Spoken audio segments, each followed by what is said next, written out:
Hello, thanks for joining us. This is Nationwide. I'm Ruth Aguela. Before we begin, let's remind you that you can follow this news broadcast live on our website. It's nta.ng/live and all other of our social media platforms displayed on the screen.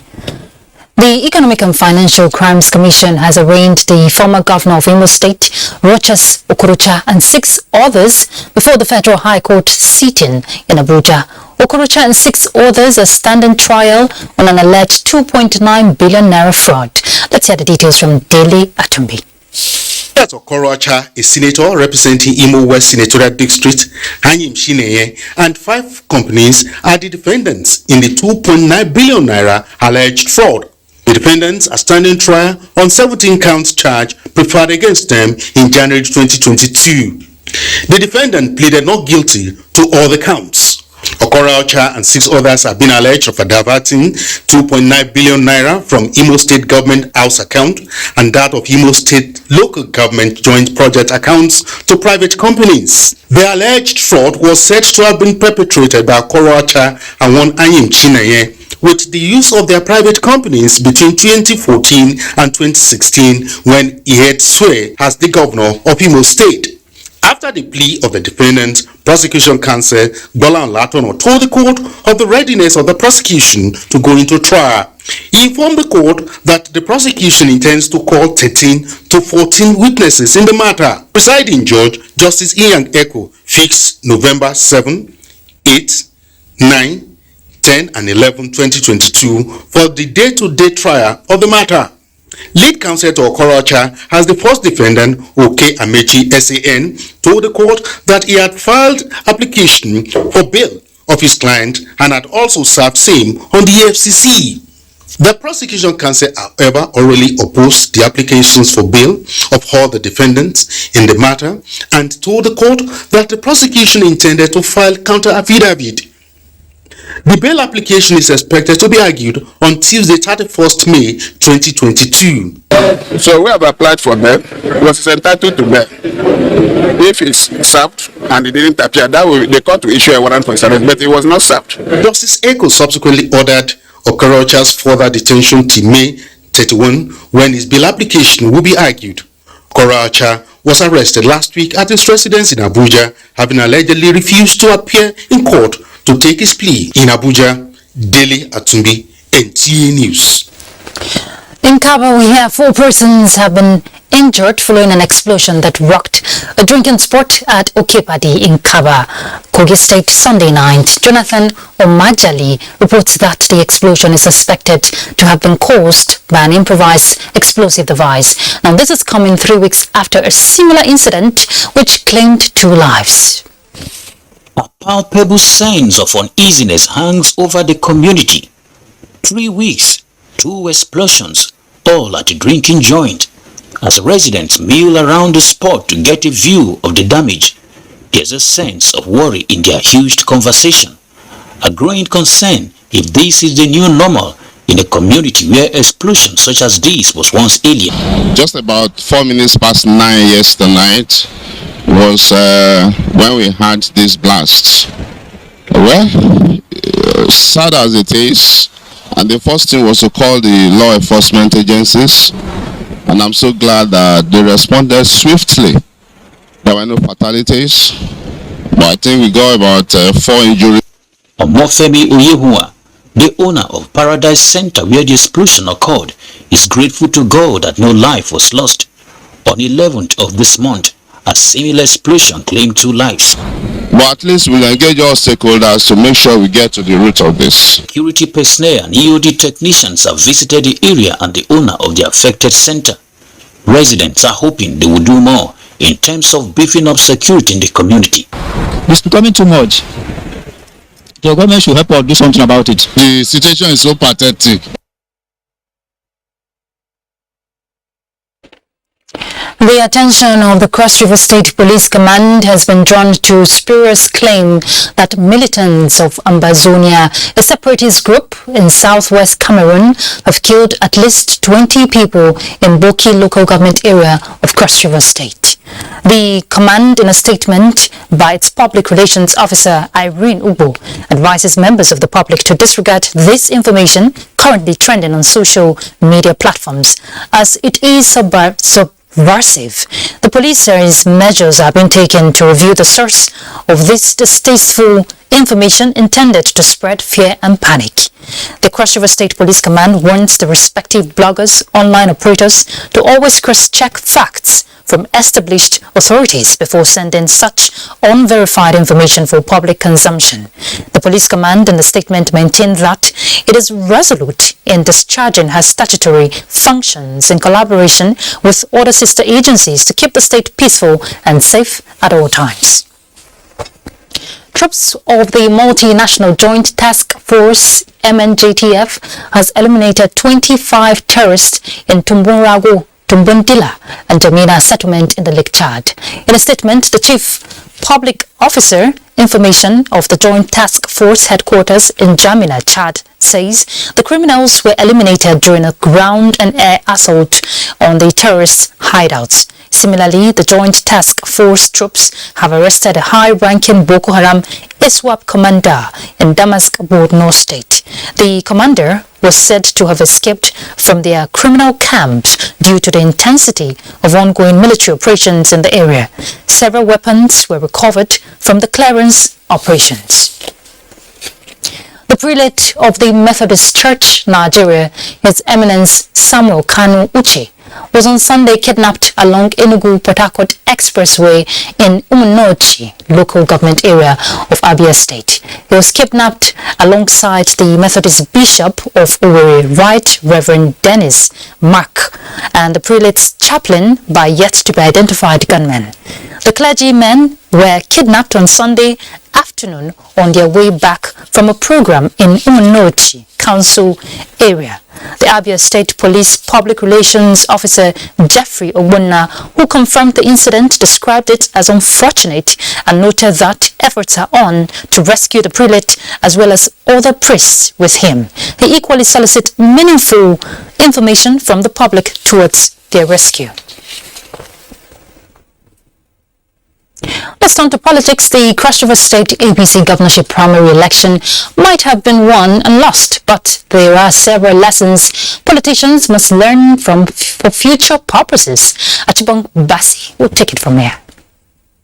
18 aspirants expressed their desire to contest for the governorship seat on the APC platform in Cross River State, but in a bid to put the party first and produce a strong front against the opposition party, Governor Yade met with all aspirants to produce a consensus candidate, but two disagreed, though later reports from the party indicated that they conceded to the arrangements. On election day, with all stakeholders ready to affirm the consensus candidate, but to their greatest surprise, the two aspirants refused to withdraw. The question is, what followed after a humiliating defeat? Some observers and delegates assess the election. From my observation, the election is largely peaceful. APC, as a ruling party, both in the state and at the federal level, is actually ready to conduct the election to make it credible. We have a very peaceful atmosphere for this election. We want to tell God that God don't bring to us a good person like Prince Basio too, as the governor of this state, and follow all that we have done as a process which every other party should emulate in due course. Today, again, mark yet another remarkable day in the life of APC in Cross River State. In Calabar, Achibong Basi, NTA News. And from Asaba, reports reaching us says Peter Obi emerged standard bearer for Labour Party. Now, 4 other aspirants, which include Professor Pat Utomi, stepped down for him. We'll join our correspondent now live from Asaba, Thelma, who is at the venue at the moment, to give us an update. Thelma, what's the mood like at the moment there? Thank you so very much. It's actually a convivial atmosphere out here in Asaba, the Delta State capital, venue of this Labour Party presidential primaries. Everybody is here and they are casting their franchise, as you can see behind me. Actually, a lot of aspirants had to step down for Mr. Peter Obi. These aspirants include Professor Patu Tomi, Faduri Oluwadare Joseph, Emmanuel Tella Olufunmilara Olubusola.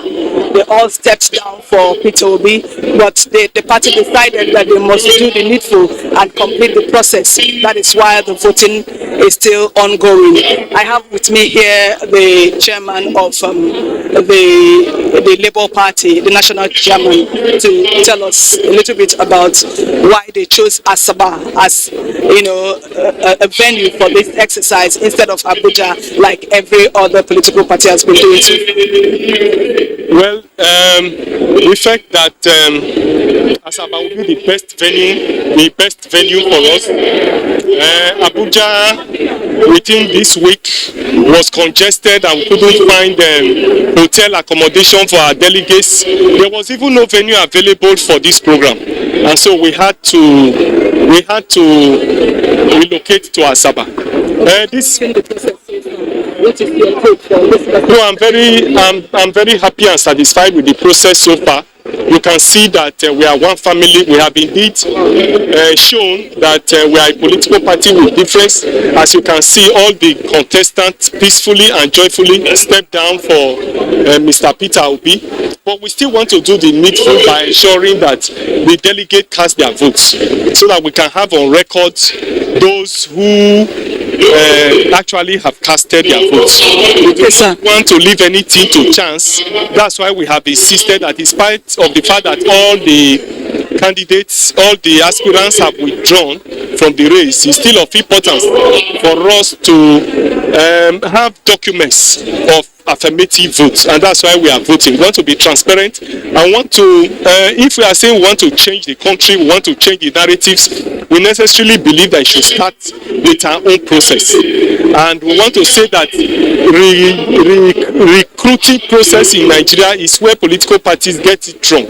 Most political parties run into trouble with their candidates eventually if the process leading to the selection of candidates is not democratic, it's not free, it's not fair, and it's not credible. And that's why we have decided that our processes will be very credible, will be very transparent, so that all and sundry will see that we are a party that is ready to make the governance, to make the difference in governance. With this development, what do you think are your chances? Well, I want to say very clearly that Nigerians are tired of the two ruling party, APC and PDP, and therefore they desire a change and an alternative. And for us, the Labour Party, we believe that we are the alternative. You can see that for the past 2 weeks, Labour Party have been trending, and that's because we've been able to reposition the party, we've been able to sell it to Nigerians, and we believe that our chances are very bright. Very shortly, more Nigerians will be joining the movement, and we are very sure that we have the mission and the mandate to be able to rescue Nigeria from its present debacle. Thank you very much, sir. Thank you. It has been a pleasure bringing Asaba close to you. I need you to know that the NLC and the TUC. All right, our correspondent there from Asaba giving us update the Labour Party party primaries for the presidential election, and we hear Peter Obi will be the standard bearer, but they're trying to portray true democracy. So elections are still on. Let's turn to other issues. A major phase in the 2023 general elections gradually fading out. That's the conduct of party primaries. However, former INEC chairman Professor Attahiru Jega seems not to be comfortable with the increasing nature of money politics. In this report, Mia Ogidi reflects on some exciting moments of the campaigns by aspirants and the Attahiru Jega's opinion.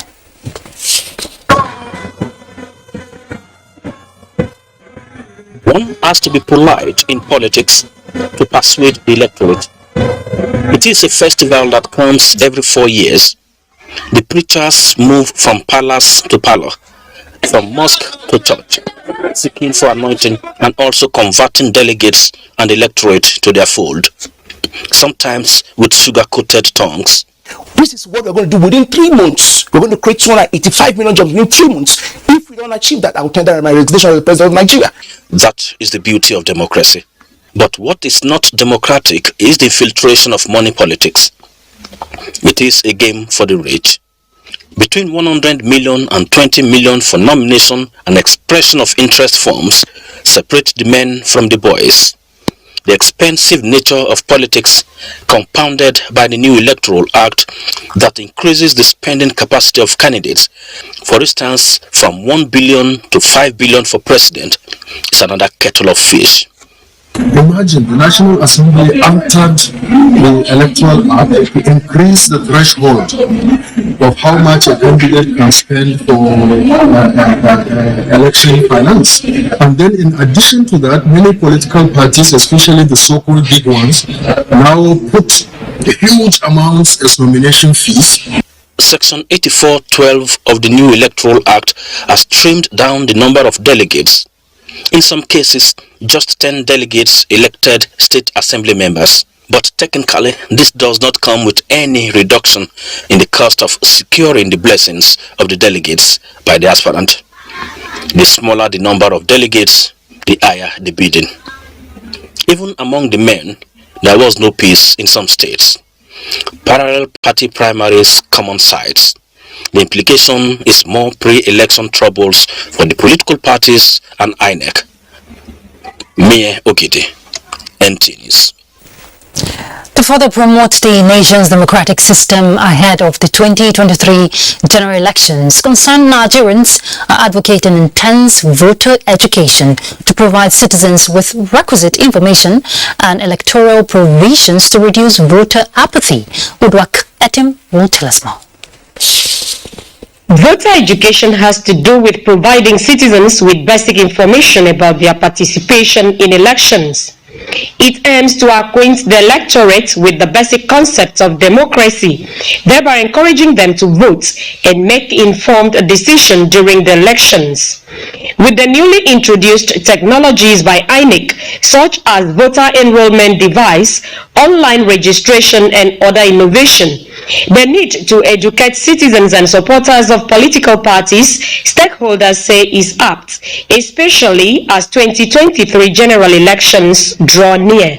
It is absolutely imperative or important that INEC will embark on aggressive voter education, especially in the rural community. They can engage the teachers in primary and secondary schools, to help them. INEC may not be able to go all out into the nook and crannies of the communities. That's why they need to engage some stakeholders like faith-based organizations, churches, mosques, and even town criers to get to the root of the basic foundation where the citizens, mostly in the rural areas, can be found.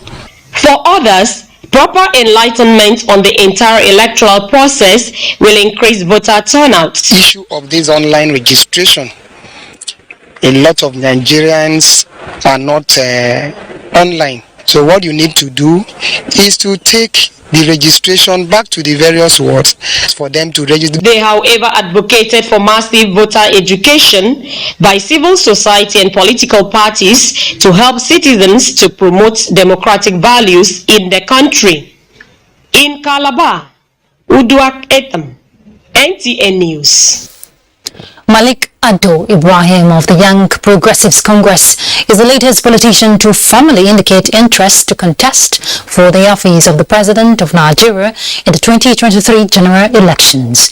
The presidential hopeful listed security, employment and the unity of the country as areas he intends to give priority if given the mandate. Yere John reports.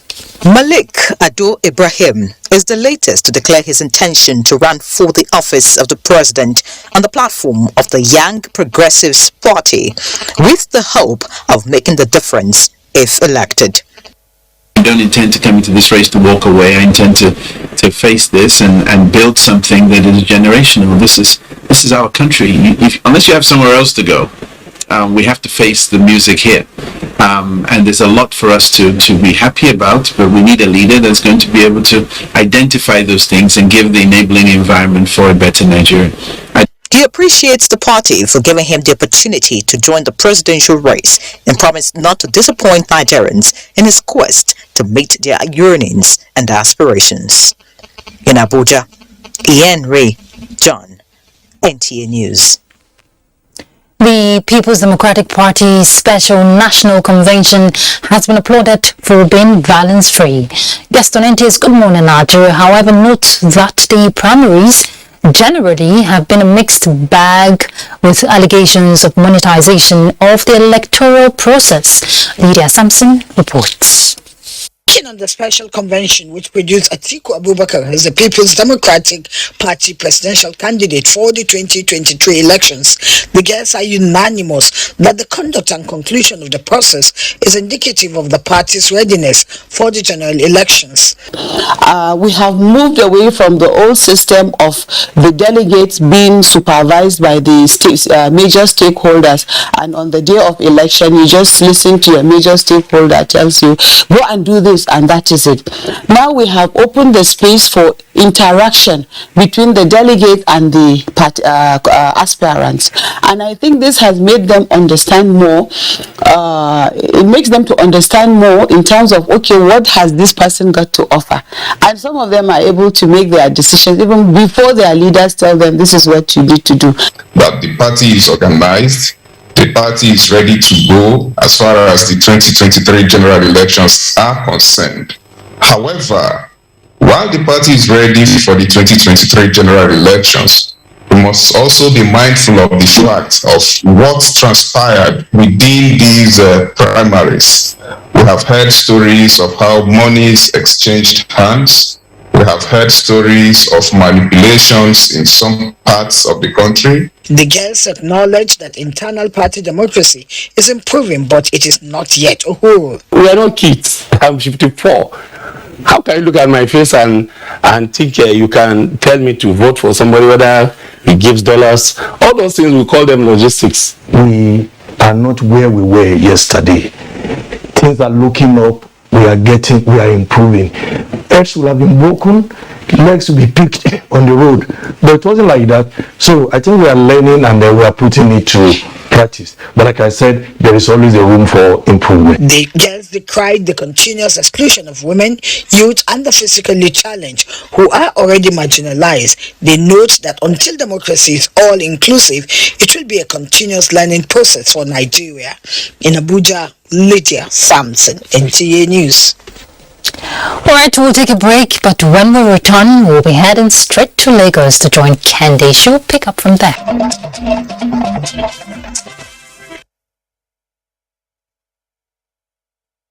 Hello and a warm welcome to Lagos.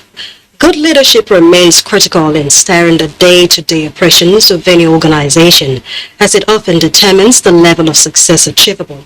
It is on this premise that the Nigerian Army is exploring every available platform to improve the skills of personnel and developing their leadership capacity in order to sustain competitive advantage and chaos and crisis. Lynn Neke was at the 18th Leadership Seminar in Lagos. In our report. Accomplishing the goals and objectives of the Nigerian Army, especially at this time, is dependent on a number of factors, including prompt application of leadership capabilities. Such development in the Army is imperative in view of emerging security challenges, which has manifested rampantly in ethno-religious crisis, kidnapping, banditry, and terrorism. To curb this ugly trend, there is the urgent need for decisive, skillful, and self-motivated leadership structures across all the chains of command of the Nigerian Army. Is the reaffirmation of the commitment and importance the Nigerian Army places on capacity building and career progression of its personnel in the ranks of lieutenant colonel and colonels. The 18th Leadership Seminar of the Nigerian Army Finance and Administration Corps is a veritable platform for the acquisition of necessary expertise needed for confronting emerging security challenges. This team was carefully crafted to prepare participants for their day-to-day assignments, which requires inventive, innovative, and creative attitude as key drivers of effective leadership in the Nigerian Army. In this development, the Commandant has demonstrated its commitment to capacity building with a view to maintain the culture of management professionalism among officers of the Nigerian Army. 150 colonels and lieutenant colonels are expected to become well-versed in effective defense management, strategic communications, and the operational joint environment for achieving the Army's constitutional roles and objectives. In Lagos, Lane Lenake, NTA News. Let's now turn our attention to the education sector. The Academic Staff Union of Polytechnics, ASUP, has suspended its 2 weeks definite warning strike, which began on May 16, 2022. Diana Ajali, who visited Yaba College of Technology in Lagos, has an update. Academic activities are picking up after the warning strike embarked upon by Academic Staff Union of Polytechnics, ASUP.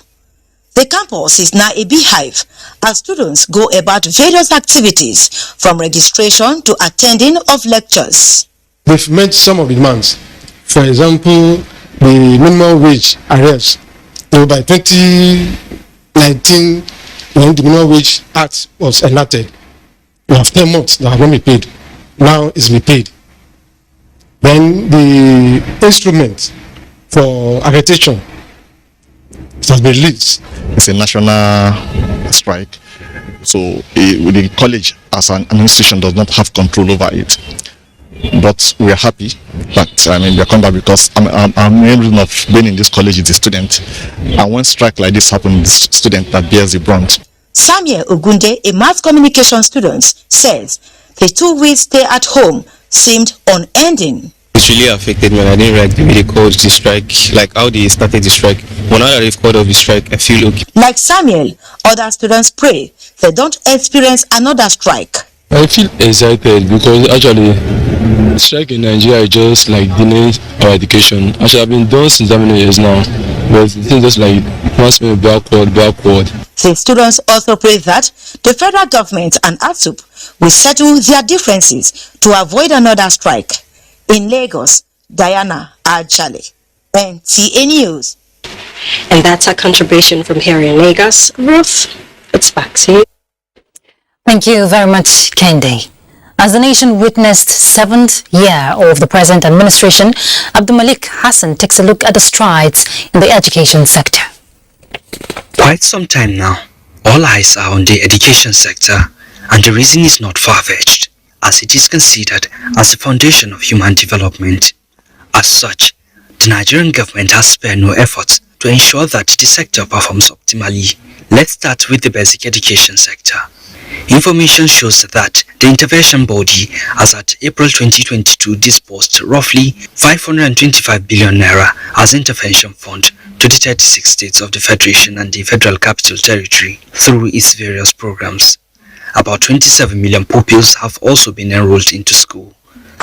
And I think going forward and with the determination of the President, particularly after the GPE meeting in London, is that we are very certain that a brighter future awaits the basic education sector. Currently, the Universal Basic Education Commission is also at the verge of conducting another round of national personnel audit for basic education institutions for the purpose of obtaining comprehensive and reliable data on children of school age, qualifications and bioinformation of teaching and non-teaching staff to better improve the subsector, just as it partners with Council of Regulation of Engineering in Nigeria, COREN, to monitor matching ground intervention school projects in the 36 states of the Federation and the FCT for quality assurance. We need to see how the little money available for the development of infrastructure should be effectively utilized to ensure that at least we have added value to the infrastructure that we have within the classrooms. The National Senior Secondary Education Commission was also established to better improve the capacity of senior secondary schools. We have an educational policy for secondary education, but specifically to match up with current trend, we are reviewing the education policies to see that it's in line with best practices all over the world. Beyond all expectations, and of course, with the emergence of COVID-19, the The knowledge imparting sectors, especially from 2021, came up with new innovations. E-learning platforms were introduced to enable students, teachers and researchers access quality and comprehensive education. In April 2022 was a birth of a new dawn for the Nigerian teacher. President Muhammadu Buhari signed into law the new national teaching policy, a great milestone towards achieving the best of the education sector. More government, states and private tertiary institutions are also approved to increase carrying capacity. We at NUC, we talk about quality education. We're talking about education that is functional, that is fit for purpose, to ensure that the average student enters a campus and is able to imbibe the prescribed minimum levels of competencies and knowledge. But despite all these efforts by the federal government, experts say more still need to be done in the sector and call on parents, private sector and well-to-do Nigerians to join force with the government for a better funding of the sector. So, with a set budget of 1.29 trillion naira for the 2022, if judiciously utilized, it is expected that the knowledge impacting sector will to some extent meet certain challenges bedeviling it. In Abuja, Abdul Malik Hassan, NTA News. We'll make another stop, this time in Benin. Ogochukwuka is set to guide us. Thank you, Ruth. Welcome to Benin. With INEC online portal for continuous voter registration closing this Monday and the fiscal aspect of the exercise billed to end on June 30, there are indications that a good number of Nigerians, especially the youths, are yet to be captured in the exercise. It is against this backdrop that some Catholic youths in the Archdiocese of Benin took to the streets to encourage residents to obtain their permanent voter card. Jude Abugu has details. At 51.1% half of Nigeria's voting population are between the ages of 18 and 35. This has made the youth a very important key player in Nigeria's political process. It is for this reason that these youths of Archdiocese of Benin have decided to take it upon themselves to mobilize the populace to participate actively in 2023 general election. The voter education rally is part of the political awareness by youths in the Archdiocese to address voter apathy ahead of 2023 general election. The youths walked through major roads and made stopovers at some popular spots.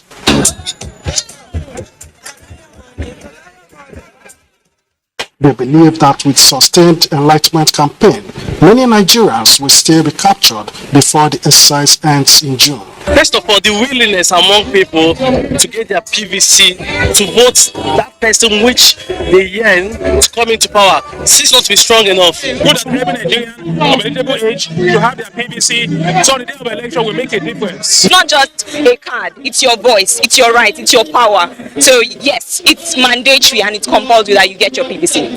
Some residents who received the flyers commended the initiative. We need people who go help the whole country.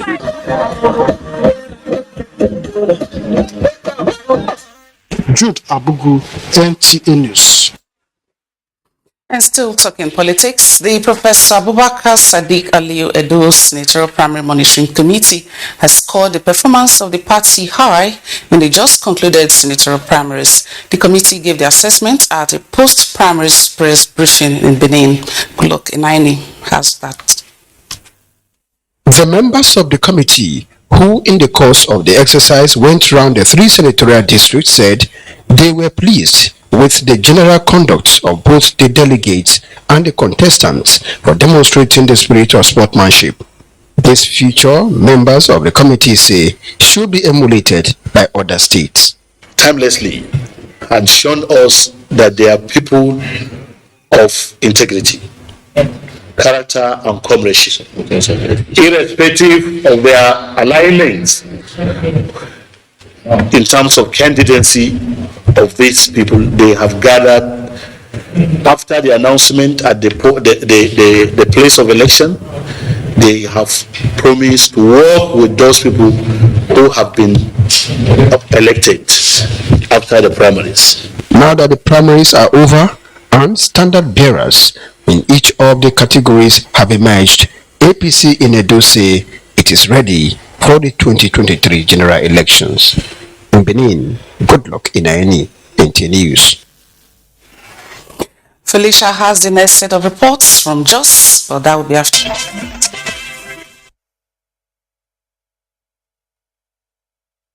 Glad to have you join us in Jos. We begin with political matters. 8 APC House of Representatives candidates emerged in Plateau State in the just concluded APC primary elections. Zenret Dingmun has details.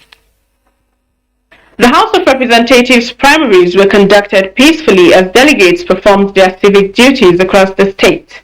Results of the primaries as announced by electoral officers show that Deputy Speaker, House of Representatives Ahmed Idris Wase won in Wase Federal Constituency. Right Honorable Ahmed Idris scored 59. By the powers conferred on me as chairman of this election committee, I declare Honorable Ahmed Idris the winner of this election. Similarly, Gideon Dung Dandereng also emerged winner in Jos South and East. By the count of pardon me, Gideon Dung Dandereng, having scored the highest number of votes, 62, is hereby returned elected. Others include Ishaya David Lalu, Mangu Bokos, John Dafan, Mikan Shandam Kwampan, Yusuf Babayo Gagdi, Pangshin Kanke Kanam. The rest are Ibrahim Baba Hassan, Jos North Basa, Emmanuel Loman, Berkin Ladi Riom, as well as Vincent Venman Bulus, Langtang North and South Federal constituencies. In Jos, Zenred Dimoon, NTA News. Vice Chancellor, University of Jos, Professor Tanko Ishaya says the establishment of molecular laboratory in the institution will further enhance research and academic excellence. He stated this in Jos while receiving officials of Ornithological Research Institute. Alisa Botukai Andrew reports. Receiving officials of Ornithological Research Institute, the Vice-Chancellor notes that a molecular laboratory that will soon be established in the university will no doubt enhance research and learning in the fields of medicine and other related sciences. He says management of the institution will sustain its partnership with the institute following its contribution to the growth of the university. That lab is going to be very, very useful, not just for the research that the staff in Aplori are going to undertake, but all the researches, all the scientific researches that requires, for example, the PCR, because I understand there's a PCR machine, even medical science research actually can utilize the lab. Leader of the team says the institute will sustain its support for the university to boost research. We've just established a new molecular laboratory that we will be able to do DNA screening, which looking into speciation, particularly in bird species, and it's something that is very unique in Nigeria. And obviously we want to start to expand on that program as the years pass by. He called for more synergy for quality teaching and learning. In Jos, Alisa Botukai Andrew, NTA News. That report wraps it from Jos. Ruth is back to you in Abuja for more on Nationwide. Thank you, Felicia. Abia State government is seeking synergy with the Nigerian Television Authority as a strategic partner in the dissemination of information, that is, government policies and programs to the people of the state and beyond. This was at the State Commissioner for Information and Strategy, Eze Chikamnayo, paid a courtesy visit to NTA Umaya. Steve Lona Wankolo reports. Commissioner for Information and Strategy, Eze Chikamnayo, who is visiting the NTA Umaya station since his appointment as the Commissioner for Information and Strategy, was received on arrival at the station by the management team, led by the General Manager, Cordelia Ukwoma. The commissioner commended the general manager and the entire staff for their industry in spite of the station's limitations. He assured that the state government is poised to synergize and assist the station in the restoration of its glory. I'm here today at NTA Umuahia at the instance of His Excellency Governor Okezi Bazo, who mandated us to come and explore ways through which the Abia State government will assist the NTA in the discharge of his duties. The general manager of NTA Umuahia, Cordelia Ukwoma, expressed satisfaction with the commissioner's visit and solicited the state government's support towards addressing some of the challenges plaguing the station so that the station can remain on air with the elections fast approaching. People were going to him, you want to go and assist federal government. NTA is not federal government. And I hope the area people begin to realize this. It's better for all of us. NTA can never be federal government. They cite NTA in a state, it is to report to government and they bring back feedback from government to the people. In Umuahia, Steve Lonai, Waokolo, NTA News. The Federal Road Safety Corps is adopting new approach in mitigating the surge of auto crash on Nigerian roads. This came to the fore as the Corps 8th valedictory lecture series. Abubakar Akwanga reports. The Federal Road Safety Corps has remained steadfast in auto crash risk reduction strategy with the deployment of digital infrastructure. And to ease the administration of road management, those in the business of ensuring road safety are introducing uniform licensing scheme to enhance safety and security on the road. The general acceptance of our driving license alone in Europe and other parts of the world is a great achievement. Governments from time to time were able to introduce measures to monitor and track those who use vehicles and who obtain driver's license to ensure that there is sanity in the society. The Corps Marshal Dr. Boboyo Oyemi says the Corps will continue to partner relevant agencies to change the perception of Nigerians in thinking and acting safe on the road. Through our zeal, the determination, the dexterity, the industry, the integrity and the honesty, we have been able to build an institution. And that is, the institution is the Federal Road Safety Corps today. Other senior officers of the Corps are also in high spirit to initiate and enforce innovative strategies that will entrench comfort on the Nigerian road. In Abuja, Abubakar Akwanga, NTA News. The flag officer commanding Central Naval Command Yenagoa, Rear Admiral Idi Abbas, has reiterated the Chief of the Naval Staff's commitment to the welfare of officers and the ratings of the Nigerian Navy. Rear Admiral Abbas was speaking during the inauguration of projects at the Nigerian Navy ship Delta. Ebenimizi Miola reports. Soldiers inaugurated our 12-room accommodation for senior rates, junior rates mess, welfare shop, among other facilities. Flag Officer Commanding Central Naval Command Yenagoa, Rear Admiral Idi Abbas say, in the efforts at keeping the nation's territorial waterways safe, the Nigerian Navy is also committed to the welfare and well-being of its personnel so as to enhance its operations and efficiency. Commander Nigerian Navy ship Delta is appreciative of the projects. He commended the resilience and contributions of the Navy personnel to national security, peace and development. The inauguration of projects is part of activities to commemorate the 66th anniversary of the Nigerian Navy. Ebinimi Zitemiola, NTA News. The Chief of Naval Staff, Vice Admiral Awale Kambo, has enjoined Gulf enthusiasts to utilize the platform to strengthen friendship while developing their minds. Vice Admiral Gambo said this at the Sea Lord Golf tournament put together to mark the Nigerian Navy at 6. Human capacity building, social welfare and policy reforms to other socio-economic, cultural, scientific and administrative propositioning. Upon assumption of office, His Excellency Malam Abdurrahman got down to work in